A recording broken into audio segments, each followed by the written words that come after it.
Hello, and welcome to the Judo Way of Life podcast. If you've been with us before, welcome back, and if this is your first time listening, thank you for joining us. Today, I'll be talking with the incredibly talented Abigail Paduch. Abigail is an Australian team representative and was the 2019 Junior Asian Champion. She placed 7th at the 2019 Junior World Championships and won numerous European Cup medals in the same year, including silver in Romania and bronze in both Poland and Spain. Because of these results, Abigail is currently ranked 2nd in the world in her age and weight group. She is also a multiple Oceania and Australian national champion. Hello Abigail, thank you for joining us today. Hey David, good to be here. I'd first like to just get started by asking you how you got started in judo. Where did it all begin for you? Yeah, so when I was in high school, a teacher ran a couple of sessions at my school and I went along and I really enjoyed it. And I think it was just like very physical and like very different sport, different style of sport. I did team sport and ball sports growing up. And so I was drawn to it, and then I went along to the local dojo, and I guess I just never stopped going. And when you say you tried it at school, was it just like a taster session, or was it a program that was run at your school? It was, my school had this end of year activities they put on because the last few days of the school semester, the school year, there was notorious for having the lowest attendance rates. So they put on there was no classes at all. They just put on fun activities you could select to go to. And I chose judo for one of my activities. So it was run for 3 days. So I went to 3 sessions of it. And yeah. Had you heard of judo before deciding to pick it? Or was it just sort of a random, oh, that looks like something that could be fun? And I don't think so. If I had, it would have only been the word. I wouldn't have known what it actually entailed. I think I knew it was a martial arts. I think that's as far as my knowledge went. Yeah, great. And so obviously first taste of it, you thoroughly enjoyed it, decided to do more, and so how long have you been doing judo altogether now? So I did that the school sessions at the end of year 7, and so I started in year 8 at the local dojo. So I think I was around 13, 14. Okay, so what maybe been doing judo sort of 8-9 years now? Yeah. Okay, so from that first point where you did the first taster session, you started at your local dojo. Where did the sport start to become more than just a hobby for you? Yeah, so I think anything I did as a kid, I was competitive in. So I always wanted to be the best. I always loved sport, just competing. And so a month in to starting, I started with the state training squad, the New South Wales judo squad. And then 4 months in, I won my first nationals as just a junior girl. But I think once I got my first medal, I was yes, I really want to do this. And yeah, just kept on doing it. Oh, fantastic. And then in terms of your training schedule and how you structure your weekly program, how has that evolved in terms of, obviously you started when you were quite young at school. I'm assuming you were just doing it on a recreational basis. But how does your program look now? Yeah, so when I was in school, I just did it as fun, maybe 2 nights a week. And then now when I'm training for competition, I'll be doing judo 5 times a week, and then extra just uchikomi sessions with a friend beforehand or something like that. And then also just the off-mat cross training, so in the gym and conditioning work. And in terms of your conditioning work, do you have a particular program that you follow specific for judo, or do you just use a general training plan? I'm a sucker for just following what I've always done, but I actually do an exercise science degree at uni, and basically this whole degree is you need to be very specific to your sport if you want results. So I've kind of gotten more specific with all the type of moves I do, and just making sure that I have some really high intensity anaerobic sessions in between there, just not focusing on just long continuous training just for the sake of it. Yeah, the high intensity interval training is a love-hate aspect, I think, of most judo players, or they should be anyway. I remember the circuit training back when I was doing the full-time training. Yeah, at the time it was horrible. and then, but obviously afterwards, you definitely felt the benefits when you were doing your randori and your competitions, which seemed to make it worthwhile. Yeah. So going through your results, you can see, correct me if I'm wrong, but the highlight would be the Junior Asian Championships gold medal in 2019. Yeah, that was definitely a highlight.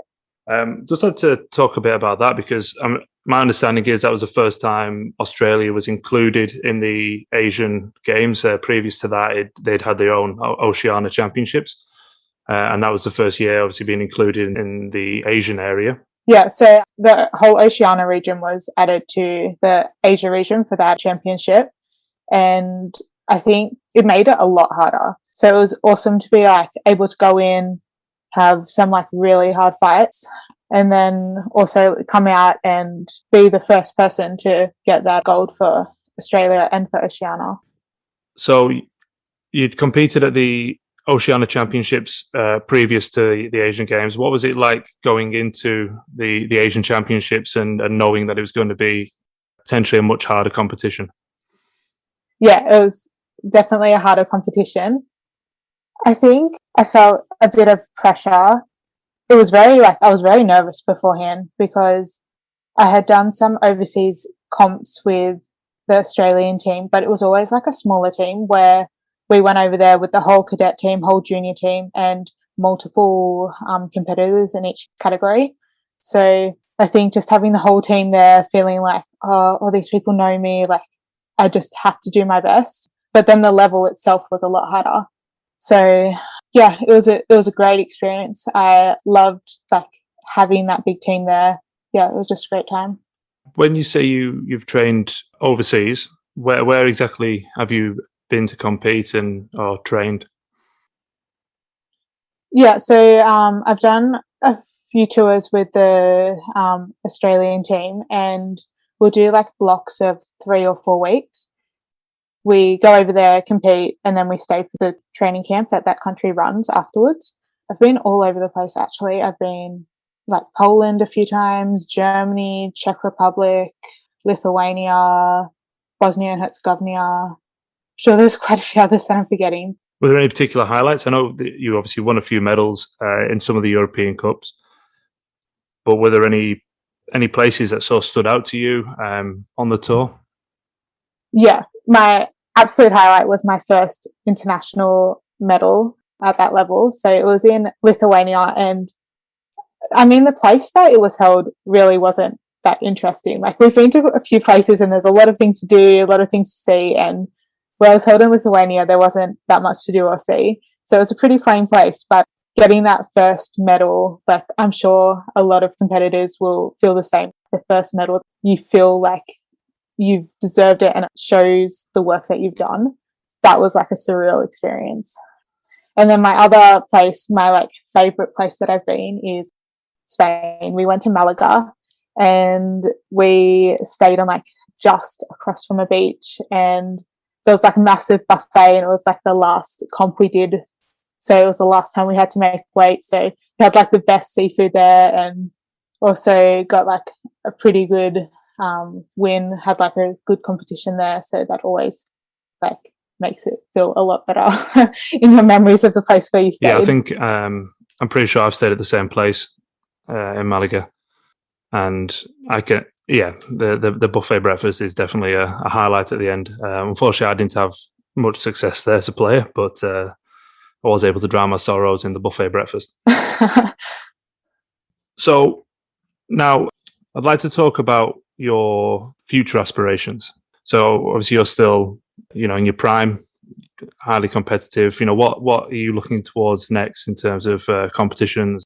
Yeah, so my next major comp that I have my sights set on is the Com Games. So I think it's a bit hard at the moment. Like, I definitely think it'll be going ahead, but I think just normally you qualify off points of competitions beforehand, but because that's all up in the air because of COVID, and like Australia's got pretty harsh regulations about all the quarantine periods and stuff like that. It's like hard to travel and go to overseas comps. So I think that's definitely where I'm headed next, the Com Games, but it's just like the process of getting there, and I'm sure they'll be announced coming up soon.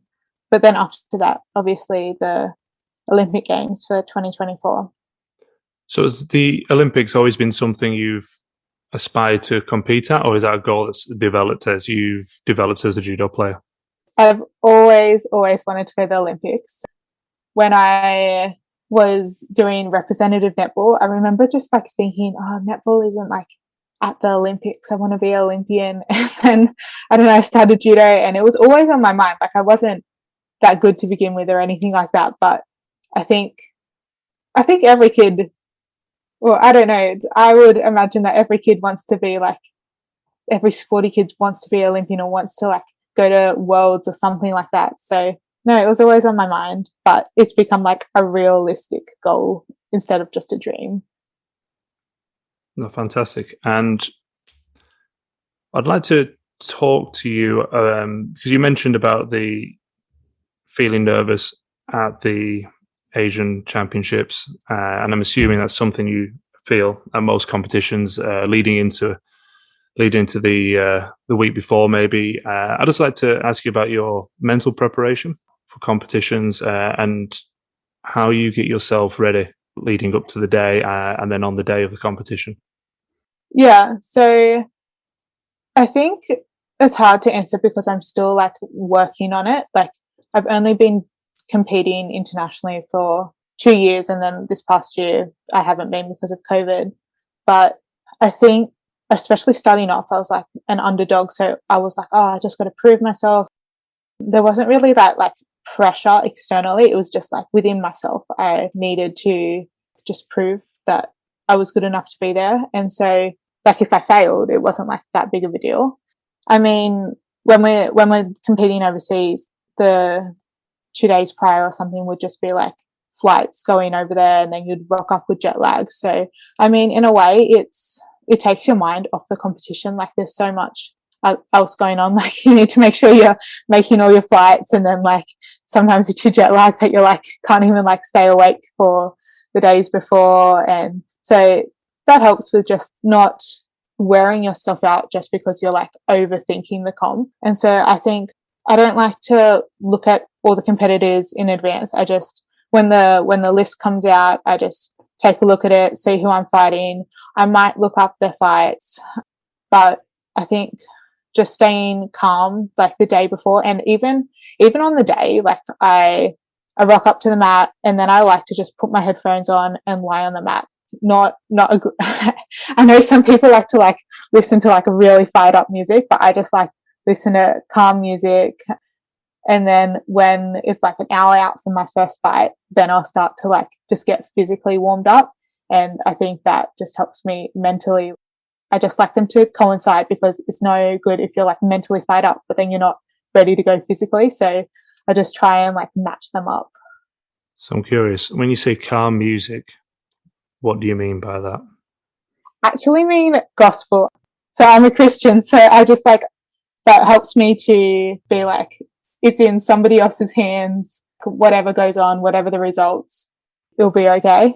And so yeah, that's how I relax. I just close my eyes, and like I'm sure other people think I'm asleep on the mat, but I would never be able to sleep on comp day like that. Yeah, I always wonder, you're always in the warm-up room and you're looking around, everyone's, you say, bouncing around, they've got their headphones on, and I always wonder what people are listening to. There's got to be some sort of guilty pleasures out there, you know. Everyone's probably like listening to heavy dance or some like rock music, and there's going to be someone that's bouncing away to Shania Twain or something like that, you know. There's got to be someone in there with a guilty pleasure. Yeah, for sure. And then in terms of physical, I know we've talked about your training schedule and the physical training and the judo training that you do, but leading into a competition, is there any particular sort of methods of training, or do you like to taper, or are you one of these people that just likes to keep training right up until the day before?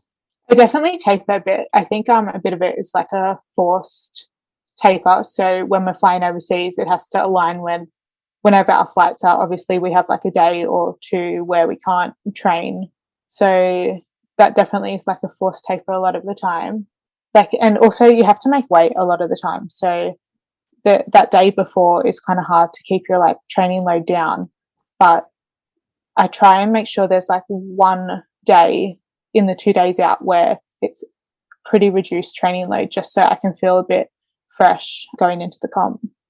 Okay, so I'd just like to bring it back to something you said earlier about you doing your sports science degree. Now, obviously, I know within the judo, you've got the aspiration of the Com Games and going to the Olympics. But in terms of outside of judo, where do you see yourself going? How do you want to use your degree? Is there a plan? Yeah, so I think when I finished high school, I knew I wanted to do something in sports. Sports is what interests me and what obviously a lot of my life is around, but I didn't really know what I wanted to study. I definitely wanted to continue to study. And so when I started the degree, it was purely just like me actually really enjoying what I was learning. So much of it related to my everyday life. Like at training, I'd go there and I'd be like, oh, this makes so much sense. This is what's happening in my body when I'm training. And then especially in gym work and as my degrees progressed, it's been a lot more practical stuff. So everyday training life. So I'm in my third year now and I hope to stay on for a master's. I don't know if I want to do a master's in high performance sport or maybe go down more an ex-phys path. I definitely want to come back to martial arts in the end. I think especially in Australia, it's an area that just doesn't get enough attention. There's no exercise scientists working with judo athletes every day. And there's so much that can potentially help the athlete's path. So I'd love to come back and give back to this sport. But if it ends up in another martial art, then I'd be happy with that as well. Have you any experience training in other martial arts? I do not. The closest I got to that was just watching when Ronda Rousey was competing with MMA. That's as close as I got to another martial art, just watching it on the TV. But no, judo's been the only thing. And then I cross-train a little bit with BJJ just at my local club. They have a session for BJJ and I just join in that to help with the Niwaza. Yeah, no, I'm the same. I've never really dabbled in any of the other martial arts. I only have eyes for judo. Yeah. When you were at school, I know you mentioned you were on the. Do you say you were on the state netball team? No, I did representative netball, so it was local. Oh, representative. Yeah, so competed in state comp, but not the state team. And were there any other sports that you were training in when you were at school, other than obviously the judo came in and then netball?